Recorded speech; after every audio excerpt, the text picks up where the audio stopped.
Can you present yourself, please? Tell us who you are. Yes, so my name is Nick Thompson. I'm from the UK, and until about 11 or 12 years ago, I just did things as a lawyer of sorts, a notary in London in an office. And then I came to Delhi. I did a street walk with Salam Balak Trust, this street children's organization, which sort of blew me away a little bit, and so lots of things grew out of that. The fact that I then decided it would be a good organization to come back to as a volunteer, the fact that I came back once as a volunteer, as a one-off. Unfortunately, it's over 10 years ago now. This is 2008, I think, the first time I came as a volunteer. And since then, or at least since the bug got inside me, India or Salam Balak or street children or a combination of those, I've divided my time between Delhi and London. And so for the last 10 years, I have spent 3 months a year, generally, in Delhi, working either directly with Salam Balak Trust as an NGO, and with their volunteer program, setting up a volunteer flat, or more, and then after a few years, we set up Street Connections as a sort of spin-off. So Street Connections is a social enterprise, not an NGO, but it works for to provide employment and training opportunities for beneficiaries from the Salam Balak Trust. In other words, former street children who have been through the rehabilitation program. They've been to a shelter home, but as you know, they reach the age of 18, and then there's this other slight crisis. Like, my life has been changed. It's a long time since I lived on the street, but now what do I do? How do I earn a living? How do I get back into society? So Street Connections is so unlike Salam Balak Trust, which is a large NGO in which I play a very small part, Street Connections is a small social enterprise which I set up with 1 or 2 other people. In fact, apart from me, everybody who's connected with Street Connections is a beneficiary of Salam Balak Trust. So so it's very small, and we just provide either through accommodation or through walks in Old Delhi. When there are tourists, we provide some employment to SBT beneficiaries. So I have discovered the Street Connection with Sanju and the visit of Old Delhi with Sanju. How did you meet Sanju and recruit him in Street Connection? Yes, I mean, that's a little bit more complicated because there's not a neat sort of line to the story. I first met him over 10 years ago when I was a volunteer at one of the shelter homes, and but I didn't actually know him at that time. I have photographs to prove it of a celebration of Holi, the festival of colors, on the rooftop of one of the shelter homes when both of us were looking a bit younger. But I didn't have that much. He was just one of a number of children. He wasn't actually one that I particularly coached or taught or mentored or anything at the time. And so it was really coincidence that a mutual friend who was one of our guides introduced me to Sanju more recently, about 3 years ago or so. And because we were looking for a new guide at the time, and I was happy to make his acquaintance again, and even happier when I discovered that he was so well. He needed so little training. I mean, that was the brilliant thing about Sanju, because I'm only in Delhi 3 months a year, and I have other things to do. And if you have somebody, it can be quite an intensive process to take somebody and train them in English, in presentation, in communication skills, in the knowledge of what they have to do. English and French. Well, but yes, we'll come on to that in a moment. But yes, so I was a little bit stuck for time. I know that I had limited time. I think we actually took 2 people at the same time. But Sanju learnt so fast and became so proficient so quickly that I didn't have to spend that much time doing the training and the coaching and so on. So he very quickly, as you know, became proficient at guiding people around Old Delhi in English.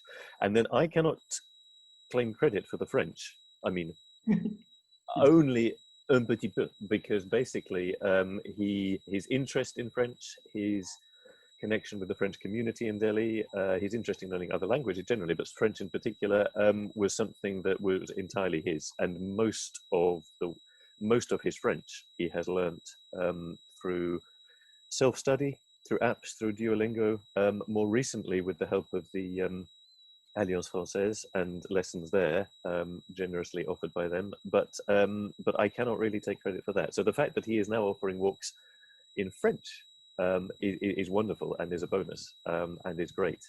And as somebody who also learned French earlier on, I give him a little bit of help from time to time, but I cannot take credit for that. The visit were all written and created by you, or he brings his own touch because he knows very well Old Delhi where he goes? So, I mean, that's an interesting question because, as always, and you know, you're interested in stories and storytelling and narratives, and it's one of the interesting questions, isn't it? I mean, do you have a script? Or no, I had some experience of the other walk that I referred to, the city walk, which is these days anyway quite scripted. And my hope, my aim, my goal was not to have a script, because everything sounds so much better if there isn't. If guides just know the story and are confident, and they've done it a few times and they tell it, and it's not something written down that they have to learn. Which, now that doesn't always work in India, because in India, I mean, in lots of places, but in India in particular, the whole school system is based on learning things by rote and being taught on them and telling exactly the same thing every time. So it's a bit of a mixture. I mean, yes, I did create a script in the beginning, and for the first guides, Sanju was kind of in the second or third batch who came along. The first guides, there was more text that they were supposed to learn.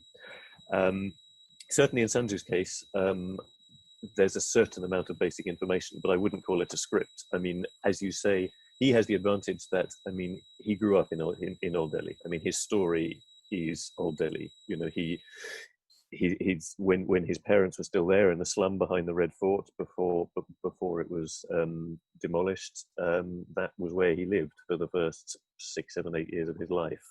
When he lived on the streets, it was in the streets of Old Delhi, because that's where those were the streets he knew. If he wanted to get food and he wanted to go to the Gurudwara in Chandni Chowk, then that was the place that he knew anyway. So there was no, I mean, it would have been ridiculous for me as an outsider to tell him what things to say about the city.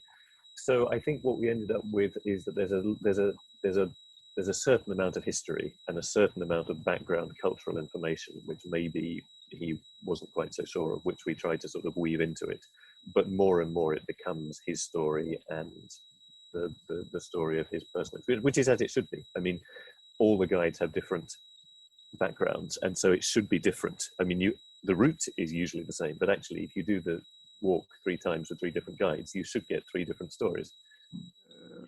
Do you have also a dream to share with us? I have never particularly had a plan. And so I think, and I think it's interesting, I think, I mean, you know this as well, India doesn't really lend itself to planning. You know, if you come with an idea, I am going to do this and this and this, it's a disaster. I mean, it just, you know, it doesn't work out. If you come with the intention of doing something, but you're not too fixed about what it is, and then you have good people around you, then great things happen. And so, you know, so I'm just thinking back, if you'd asked me 10 years ago, what is your dream? Clearly, I would have not have said, I want to open a bed and breakfast in Paharganj, because that would have been crazy. And so in the same way that I didn't have a dream then to have walks in Old Delhi and to employ people and to have a guest house, so I don't currently have a dream in that sense, not in the sense of something that is, you know, a fixed idea. But yes, there is so much to do. There is so much need for young people to gain experience and training. There is so much potential for making what is offered to tourists better, more interesting, more personal. There is so much that needs to be done from an environmental point of view. I mean, we have an environmental and a climate crisis. I would, part of me suspects that it might, if I wasn't involved with street children, then I would like to be planting trees.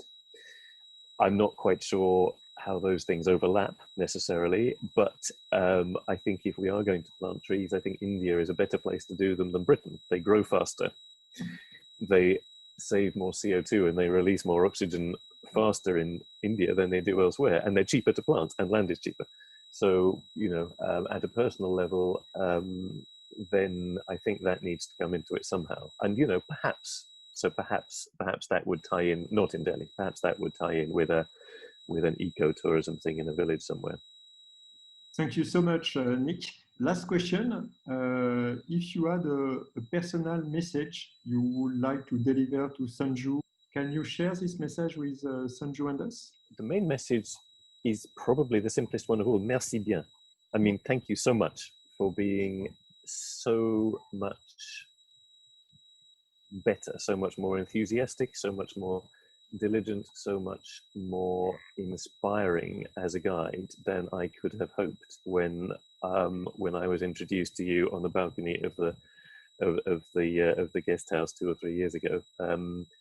I had, if I had known that we could have a guide who was as good as you in English and in French, then I would have gone out of my way to find you.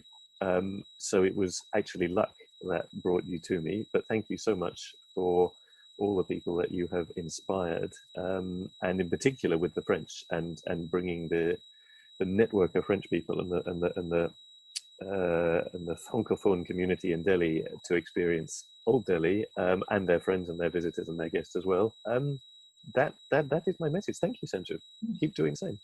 And for confidence, Sanju told me that for him you were like his father, in fact.